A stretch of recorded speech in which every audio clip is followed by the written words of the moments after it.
அஸ்ஸலாம் வலைக்கும். Welcome back to our channel. Again ஒரு நியூ வீடியோவில் உங்களை மீட் பண்ணுறதுல ரொம்ப ஹாப்பிங்க. இன்றைக்கி ஒரு சூப்பரான ரெசிபி தான் பார்க்க போகிறோம். என்னன்னு பார்த்தீங்கன்னா சோயா பன்னீர் ரெசிபி. இது வந்து டோஃபுன்னு சொல்லுவாங்க. ரொம்ப நல்லது ஹெல்த்துக்கு. இதில் வந்து அதிகப்படியான மினரல்ஸ், மெக்னீஷியம், காப்பர்லாம் இருக்கிறதுனால கண்டிப்பாக எடுத்துக்கோங்க, ரொம்ப நல்லது. சரி வாங்க இப்போ நம்ம வீடியோக்குள்ளே போகலாம்.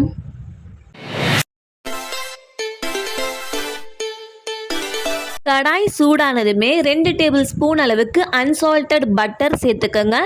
பட்டர் உருகி வந்ததுமே நம்மளோட பன்னீரை வந்து இதில் சேர்த்துடலாம்.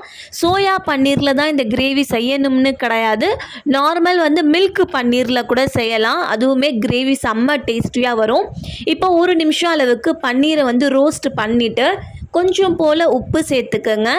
1/4 ஸ்பூன் அளவுக்கு மிளகு தூளையும் சேர்த்துட்டு 2 சைடுமே வந்து நமக்கு கொஞ்சம் போல் வந்து கலர் சேஞ்ச் ஆகிட்டு வரணும். ஸோ அந்த அளவுக்கு நம்ம நல்லா மீடியம் ஃப்ளேம்லேயே ரோஸ்ட் பண்ணி எடுத்துக்கலாம்.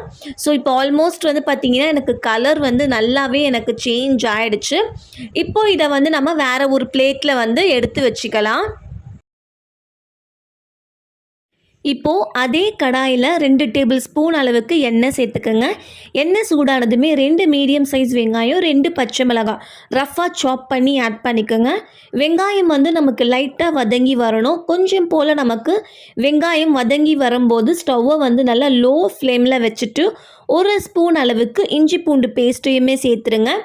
இஞ்சி பூண்டு சேர்க்கும்போது ஸ்டவ் வந்து லோ ஃப்ளேமில் தான் இருக்கணும். அப்போ தான் நமக்கு வந்து அடி பிடிக்காது. ப்ளஸ் வந்து பார்த்திங்கன்னா வெங்காயத்தோட கலர் வந்து நமக்கு ரொம்ப சேஞ்ச் ஆகாது. ஸோ லோ ஃப்ளேம்லேயே வச்சுட்டு ஒரு 2 to 3 மினிட்ஸ் அளவுக்கு நல்லா வதக்கி விடுங்க. வெங்காயமும் வந்து நமக்கு கொஞ்சம் போல் நிறம் மாறும். ப்ளஸ் வந்து இஞ்சி பூண்டோட அந்த பச்சை வாசமும் போகும். ஸோ 2 நிமிஷத்துக்கு அப்புறம் நம்ம ஸ்டவ்வை வந்து கம்ப்ளீட்டாக ஆஃப் பண்ணிடலாம். ஆஃப் பண்ணிவிட்டு இதை நல்லா ஃபேன் காற்றுல ஆற வச்சு எடுத்துக்கோங்க. ஃபேன் காற்றுல நல்லா ஆற வச்சு எடுத்துகிட்டு ஒரு மிக்ஸி ஜாரில் இதை வந்து நம்ம ட்ரான்ஸ்ஃபர் பண்ணி எடுத்துக்க போகிறோம். பிளெண்டரில் மாற்றியாச்சு. இப்போ இதை வந்து நம்ம கொரன்னு சொல்லிட்டு அரைச்சி எடுத்துகிட்டு வந்துடலாம். ஸோ இந்த அளவுக்கு வந்து அரைச்சி எடுத்தால் போதும். இப்போது இதில் 1 கப் அளவுக்கு புதினா மல்லி ரெண்டுமே சேர்த்து 1 கப் அளவுக்கு தாங்க. இதையுமே சேர்த்துட்டு அதே போல் நம்ம கொரன்னு சொல்லிட்டு அரைச்சி எடுத்துகிட்டு வந்தால் போதும். ஸோ இதையுமே நம்ம அரைச்சி எடுத்தாச்சு. இப்போது இதில் 3 டேபிள் ஸ்பூன் அளவுக்கு நல்லா கெட்டியான தயிர் சேர்த்துக்குங்க. தயிரை சேர்த்துட்டு ஒரு 2லேருந்து 3 டேபிள் ஸ்பூன் அளவுக்கு நார்மல் வாட்டரை ஆட் பண்ணிவிட்டு நல்லா ஒரு ஒரு ஃபைன் பேஸ்ட்டாக நம்ம அரைச்சி எடுத்துகிட்டு வந்துடலாம். ஸோ அரைச்சி எடுத்தாச்சு. இதுவும் ஒரு சைடு இருக்கட்டும். மறுபடியும் அதே கடாயில் 1 ஸ்பூன் அளவுக்கு எண்ணெயை சேர்த்துட்டு 1 ஸ்பூன் அளவுக்கு சீரகம், பிரியாணி இலை, கிராம்பு, பட்டை, ஏலக்காய், முழு மிளகு சேர்த்துடலாம். இது நல்லா பொரிஞ்சு வந்ததுமே நம்ம அரைச்சி வச்சுருக்கிற வெங்காயம், பச்சை மிளகாய், தயிர் பேஸ்ட் இருக்கு இல்லையா, அதை சேர்த்துடலாம். சேர்க்கும் போது ஸ்டவ் வந்து நல்லா லோ ஃப்ளேம்லேயே இருக்கட்டும், இல்லைன்னா அது தெறிக்க ஸ்டார்ட் ஆகும். சேர்த்துட்டு ஒரு 2 நிமிஷம் அளவுக்கு அதை நல்லா வதக்கி விடுங்க. நல்லா வதக்கி விட்ட பிறகு 1/4 கப் அளவுக்கு நம்ம தண்ணியை சேர்த்துக்க போகிறோம். மிக்ஸி ஜாரில் அலசிட்டு சேர்த்துக்குங்க. சேர்த்துட்டு இப்போ வந்து நல்லா மீடியம் ஃப்ளேமில் வச்சு நல்லா வதக்கி விடுங்க. எண்ணெய் வந்து நமக்கு பிரிய ஸ்டார்ட் ஆகும். அந்த டைமில் வந்து மசாலா சேர்க்க ஆரம்பிச்சிடலாம்.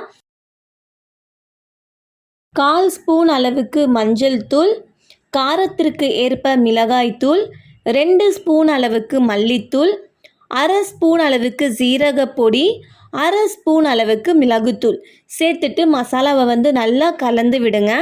ஸோ நல்லா கலந்து விட்ட பிறகு கிரேவிக்கு தேவையான அளவு நம்ம உப்பையுமே சேர்த்துடலாம். சேர்த்துட்டு 1 கப் அளவுக்கு தண்ணியை சேர்த்துருங்க. தண்ணி வந்து நமக்கு நல்லா கொதிச்சு வரணும். தண்ணி நல்லா கொதித்த பின்ன தட்டை மூடி ஸ்டவ்வை மீடியம் ஃப்ளேமில் வச்சுட்டு ஒரு 3லேருந்து 4 நிமிஷம் அளவுக்கு இதை நம்ம நல்லா கொதிக்க வச்சு எடுக்க போகிறோம். 4 நிமிஷம் ஆயிடுச்சு. நமக்கு வந்து பார்த்திங்கன்னா குழம்பு நல்லா கொதிச்சிருச்சுங்க.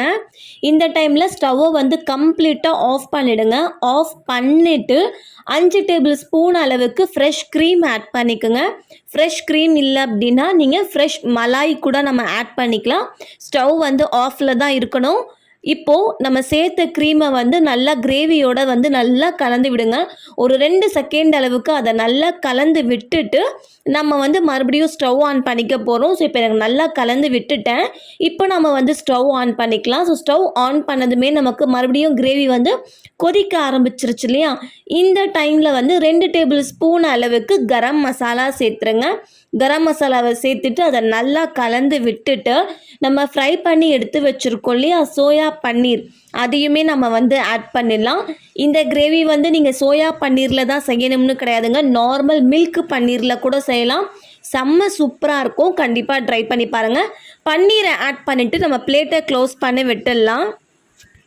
5 நிமிஷம் அளவுக்கு குழம்ப நல்லா கொதிக்க விடுங்க. கொதிக்க விட்ட பிறகு 1 ஸ்பூன் அளவுக்கு கசூரி மெத்தியை சேர்த்துட்டு ஜஸ்ட்டு வந்து ஒரு மிக்ஸு கொடுத்துருங்க.